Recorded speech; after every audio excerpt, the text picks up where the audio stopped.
ایک بزرگ نے اپنے بیٹے سے فرمایا کہ بیٹے دن بھر میں جتنے بھی کام تو کر ڈائری میں نوٹ کر لے، چاہے اچھا کر چاہے برا کر، اور رات کو دن بھر کے سارے کام مجھے پڑھ کر کے سنا دینا۔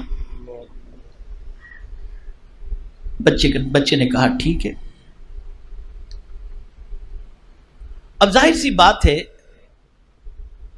کہ دن بھر کے اچھے کاموں کے ساتھ کچھ نہ کچھ چھوٹے موٹی باتیں بھی ایسی ہو جاتی ہیں جو اللہ والوں کے نزدیک گناہ میں شامل ہوتی ہے، لیکن اسے بھی اس بچے نے نوٹ کر لیا۔ لیکن جب جیسے جیسے مغرب کا وقت آتا گیا، گھبراہٹ شروع ہو گئی کہ میں اپنے باپ کے سامنے اپنے گناہ پڑھ کر کے کیسے سناؤں گا۔ رات ہوئی، باپ نے بلایا، بیٹے سب نوٹ کیے؟ ہاں ابا میں نے نوٹ کیا۔ اچھا بیٹے آج دن بھر کی ساری باتیں پڑھ کر کے سناؤ۔ آنکھوں سے آنسو نکلنے شروع ہو گئے۔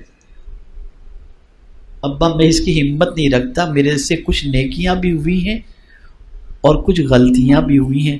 ابا میں اپنی غلطیوں کو آپ کے سامنے پڑھ کر سنانے کی طاقت نہیں رکھ سکتا، اور ہاتھ جوڑ کے ابا عرض کرتا ہوں آئندہ مجھ پر یہ رسپانسبلٹی نہ ڈالیں کہ میں دن بھر کی ساری باتیں لکھ لوں۔ اب بزرگ کا جواب سنیے، ارشاد فرماتے ہیں بیٹے میں نے تو صرف تیری تربیت کے لیے یہ تجھے ایک دن کے بارے میں بتایا تھا کہ آج کے دن میں تو جتنی نیکیاں کر، جو گناہ ہو سب چیزیں نوٹ کر لینا اور رات کو مجھے سنا دینا۔ بیٹا تو سوچ کہ ایک دن میں چند گناہ جو تجھ سے ہوئے تو تیرے باپ کے سامنے نہیں سنا سکتا، زندگی کے سارے گناہ خدا کے سامنے تو کیسے سنا سکے گا؟ اس لیے کہ قیامت میں پروردگار فرمائے گا اقرا کتابک، اپنا اعمال نامہ پڑھ، تو اپنے رب کے سامنے کیسے سنا پائے گا؟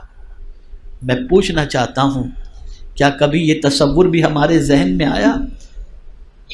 اور اگر کوئی یہ سمجھتا ہو یہ مجھے کام آئے گا وہ مجھے کام آئے گا، کیا کورونا نے آپ کو نہیں بتایا کہ کون کس کے کام آئے گا؟ بھائی اگر کورونا ڈیٹیکٹ ہو گیا تو بھائی پوچھنے جانے کے لیے تیار نہیں کہ کہیں کورونا چپک نہ جائے، میتوں کو دفنانے کے لیے جانے کو تیار نہیں، چہرہ دیکھنے کے لیے تیار نہیں۔